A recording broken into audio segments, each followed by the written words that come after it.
Hey everyone, I go by V Lauren on social media, but you can call me Victoria, and welcome to another episode of Witness to Glory.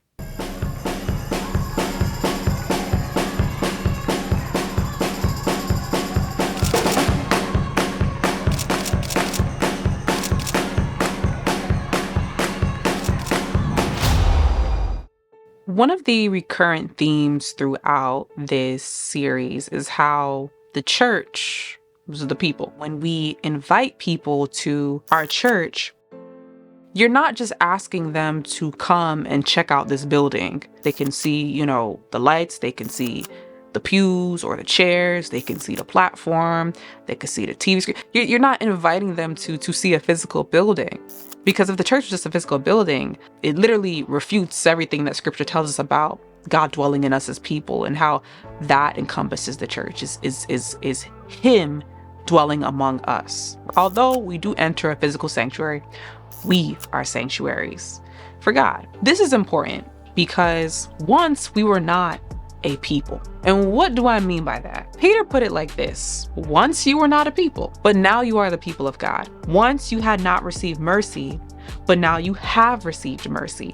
And I know you're asking, what does this have to do with church photography? Because we're talking about how to photograph people at church. Okay, so stick with me. Hold on a second, right? We're gonna get there.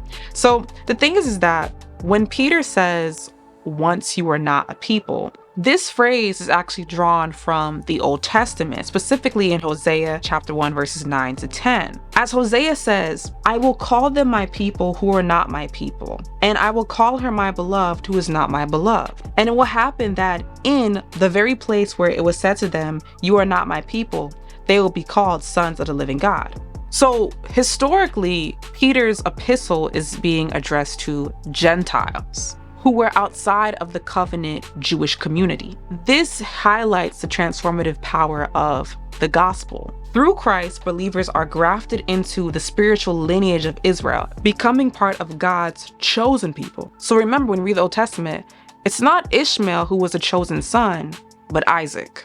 That's what led to a huge religious split. And then Isaac begot Jacob. And then through Jacob, we have the 12 tribes of Israel. So the thing is, that was established as the chosen people. From God's promise to Abraham, it extended beyond just his familial, physical bloodline lineage. Peter's verse is a fulfillment of God's promise to Abraham that all nations will be blessed through his seed. It underscores I know this is a buzzword, inclusivity. Don't listen. I ain't trying to mean it in that type of context, but how inclusive the gospel is to all people, that it can reach all people. So I want you to consider it this way. To the church photographer, the Sunday morning gathering of God's people is a fulfillment of the prophecy pronounced long ago, which unites all believers into a new spiritual family. So this is what you're inviting people to come and join, to come and to witness in person, is this fellowship of a people who were once not a people, redeemed by God to not be his. This is what you're inviting people to come to, not the building. So this, my friends, is what we're documenting in the church. And so the reason why, I take such a scriptural route in this series is because that impacts. There's a lot of media content out there in culture. But what if the photos that we take in church can inspire and encourage other people to love other people well? Now listen, the writer of Hebrews said, let us consider how we may spur one another on toward love and good deeds. What if the images that we take can do that? For your consideration, right? I want you to consider these things as we're photographing and documenting the church, to see the beauty of the church and what we get to do, because sometimes we can take it for granted. This is the beauty of the church. All of that being said, church is the people, photographing the people of God. How can we do this well? I don't have all the answers, but I can share some insight as to what helps to guide me as I photograph people. We say church photography, but the church is the people. So we're photographing people.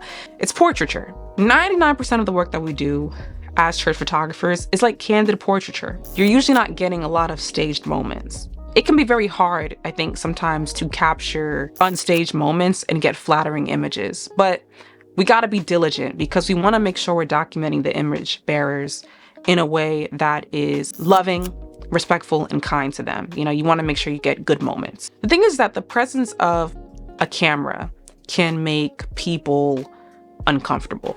because some people don't like to be photographed. What I've come to realize doing this work is that even the people that seem the most confident, or you would think should have no reason to be insecure, can actually be very insecure. And so you want to be mindful and respectful of those things as much as you humanly can. As much as we try to be detail oriented, we do miss some things. So, we're not perfect in our approach, but we strive for excellence in what we do as photographers. So again, if you're a non-photographer, give us some grace a little bit, okay? But the thing is, our ultimate goal is to capture and document people well. But saying all that, some people can be kind of uncomfortable on camera, awkward on camera, right? So it's our job to make sure that we are doing our best to earn their trust and make the situation as comfortable as it could possibly be. Not just simply for them, but also for ourselves too, because that also will affect how we photograph them. We don't want to be nervy or have so much angst when photographing them, because that's going to cloud our judgment when it comes to taking the photo. So the presence of a camera can alter the scene that you're documenting. It gives us a limited window to photograph that person before it becomes like. So it's important that, especially like in these spaces, that you're mindful of that window. In one sense, somebody called me a ninja. I guess because remember, I have a stick and move approach. That's what I do. But I like to be stealthy in my approach. But for the most part, try to photograph the people who are actively engaged in worship. When you are in a situation where you can photograph people on a regular basis, you kind of start to realize and notice things. And so you kind of pick up smiley people versus not smiley people. I don't think I'm really a smiley type of person. I don't know. Sometimes I think I'm maybe more stoic. The thing is, for the non-smiley people, is that you want to make sure when you're photographing them that even if they're not smiling, their facial expression is pleasant. Something I try to do is look for the moments where the people who aren't as smiley are actually smiling, and try to get those moments. Also, because you have to think about what are the type of emotions that somebody can draw from looking at the imagery, right? So crying. There are plenty of photographers, I myself included, who have photographed instances or moments where people are teary-eyed or crying. Now, here's the thing for me. I don't always go for those type of shots, because you never know the reason why somebody's crying. The thing is, I don't like to take a photograph of things that I really can't explain. So for me, the times where I captured images of people when they were crying, it wasn't always an intentional decision on my part. Like if I take a photo of somebody during praise and worship, it's not always that I catch that they were crying. It's only after the fact that I'm like, oh, a tear. Wow, right? But I'm making it a point to capture what is actually there and not overstate or overemphasize crying. I guess a good or general rule of thumb should be, what is the context? There have been moments where I have saw people crying and I chose not to photograph those moments. I think it takes discerning what is the right thing to do in those type of situations. You want to be extremely sensitive when it comes to those type of moments, because you never know why a person is crying. Use wisdom and discernment. If it's a church where people are more expressive and there's a lot of crying that typically happens after service, then you just document what's happening, right? If it's like a few people crying peppered in between a crowd of people, then it's like, you're purposely being selective and choosing to photograph those people instead of other people who have other modes or expressions of worship. So that's just my personal practice tip.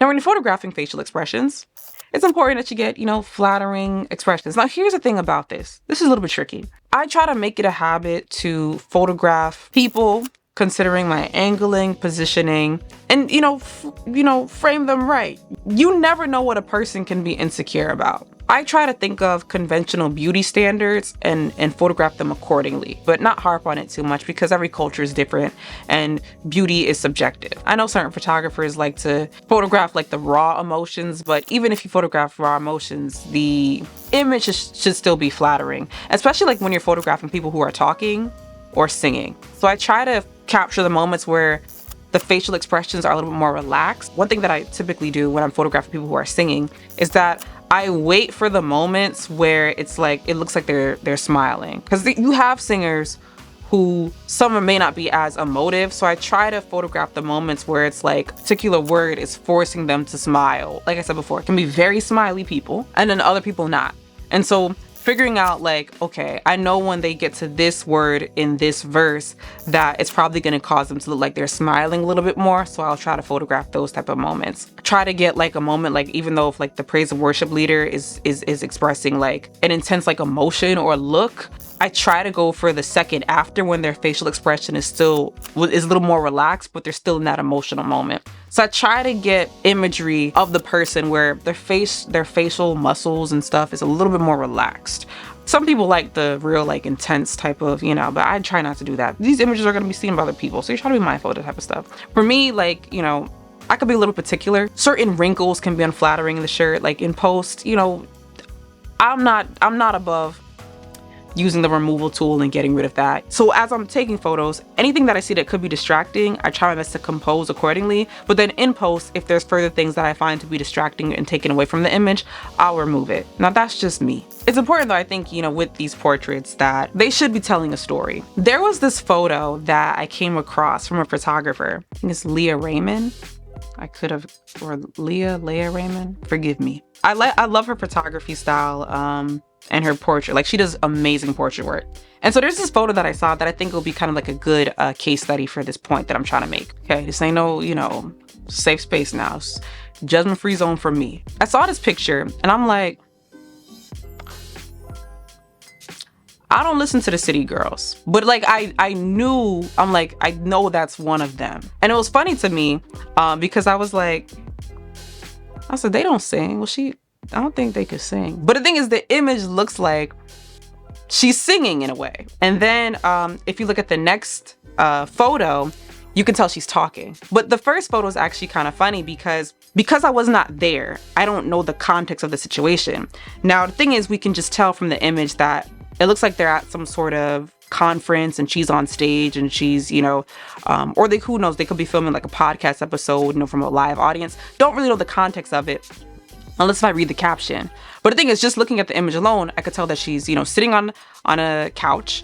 She looks like she's singing. Maybe she broke out in song during, maybe a question and answer portion. I don't know the context of the image, but just from looking at the way she's holding the mic and how it was photographed, it looked like she's singing. And I'm like, I know they're a rap group. So the thing is, like, my mind was trying to piece together what was actually happening in this moment. Now, I feel like this is a good example when you are photographing people holding mics, right? Because in the next image over, you can tell, oh, she's probably just talking. But that first image, to me, the way that my mind pieced the elements together of the story, it looks like she could be singing. You let me know in the comment section if it looks like she's singing or not. I think it looks like she's singing, right? But then the next photo, her facial expression is different and you can tell she's just talking. So for me, when I'm photographing the praise and worship leaders, I go for the first type of shot. When I'm photographing somebody who's just talking, I photograph the second type of shot to show the difference. When I'm photographing a praise and worship leader, I try to photograph them in a way that lets the person know, viewing the image, this person is singing. Because just because somebody has a mic, it doesn't mean they're singing. They could be talking.